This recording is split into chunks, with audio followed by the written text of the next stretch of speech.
right, we are welcome back again. This is a practical data science Python.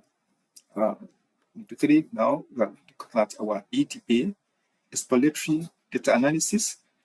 Right, so we just want to quickly look at the intro into this EDA. So what we're going to be doing is just to do the quick run through of what EDA is, because every data must be explored before it can be analyzed. Okay, so getting started,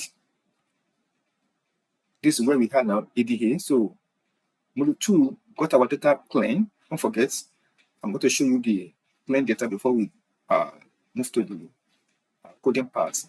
I'll see it later before we started the coding part. So this clean data we have done. Now we are in stage 3. So we look at it before we test anything or build a single model.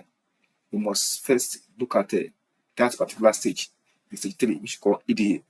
It's very important before a test is performed, whether parametric or not parametric, whether model building or in machine learning. EDA is very important. It helps us to understand the shape of our data. Okay, in module 2, we clean our sample data set. Don't forget, using our imputation method. Okay, we looking at a missing value of age, we solve an ambiguous entry, we drop a duplicate row. That clean the table. So which we are now exploring now. This exploration now we are doing now is based on the clean data that we have done. So we see the sample. So what is EDA particularly? So let's start.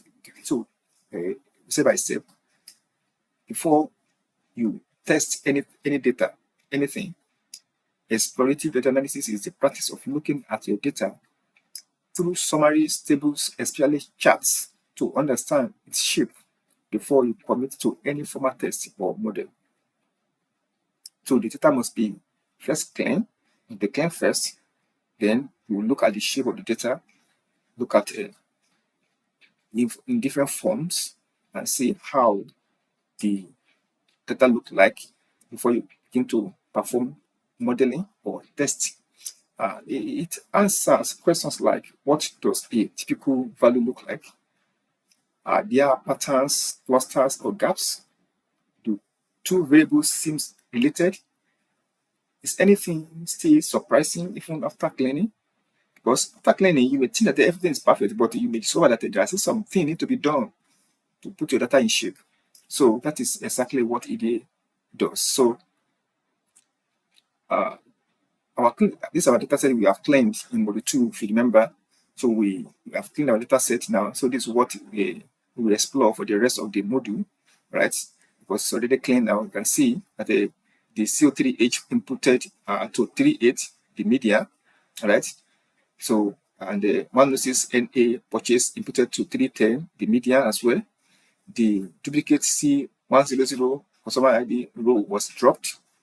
Okay, the $0 purchase was kept. Judged plausible, not an error. After we look into the matter, we saw that it was a real value, not an error. So that being an error, we'll have dropped it, and you can see the region is now in shape. All right.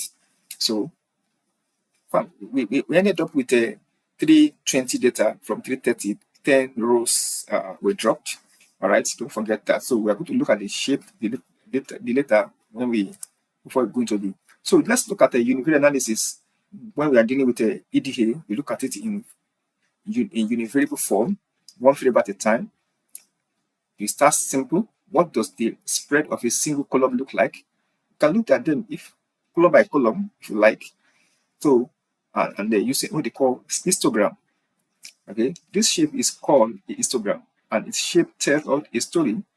Symmetric, value cluster evenly around the middle, skewed, a long tail stretches to one side.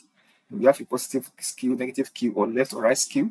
We have bimodal, two separate peaks, hinting at two underlying groups. So you can see illustrate the relation of our distributed of 41 purchase amount.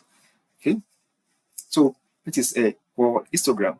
So each numeric column, your table can be looked into in this form to see the shape, how it looks like.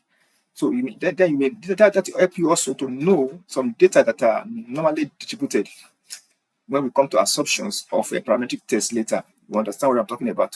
For now, let's carry on little by little. Okay, we also look at bivariate analysis, two variables, one relationship. All right. So we giving this our data that is already clean now. So does age lead to purchase amount? Try to test and check. So age versus purchase amount, our 6 clean customers showing here. Right. So what can we or can't we say? With only 6 points, no real pattern is feasible, and that is fine. Honest conclusion. This is exactly what Module 8 correlation exists, to test relationship formally on real sample sizes instead of eyeballing a handful of points. So it's just a handful of points, so we cannot really observe much from here. All right. So we also have a slicing by category, so grouping by region. So we recommend computed from our clean data set as well. Okay, so we have north, south, east, and west. So back in Module 1, we use made up numbers just to cover up the screen. But for this time, we have these are exact values. These bars are the real output of our clean 6 rows in the table. Okay, West's average dropped to 0 because it is a single customer with 0 purchase, not a trend.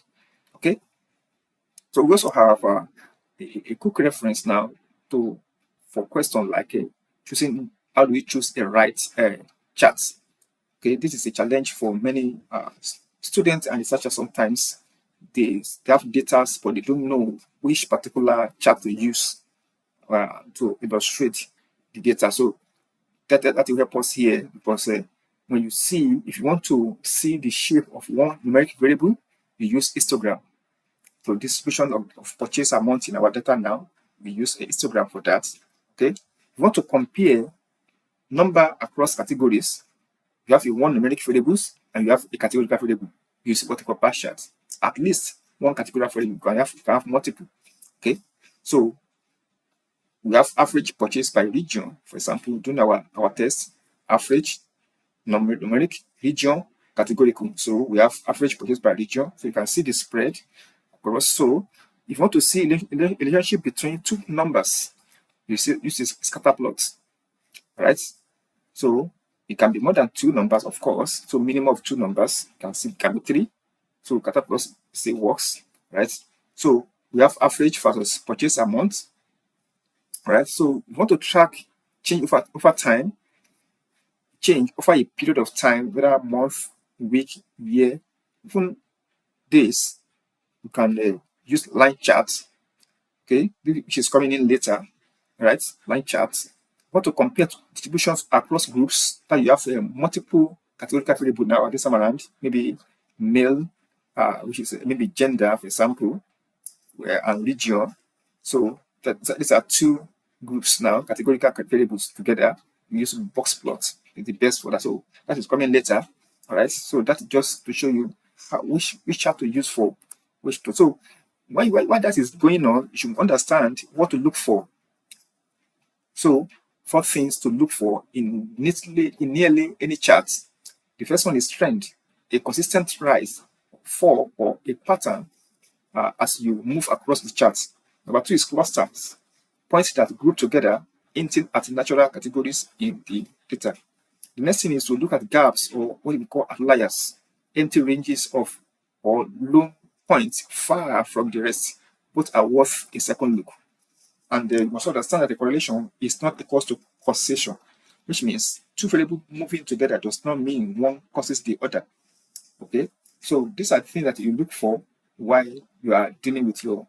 So the EDA mindset is a loop, okay, not a line. So you can ask a question, you visualize it, you observe it, you will find the question and go back to the number 1 first and go again. So EDA really ends after one chart. Every answer tends to raise the next question.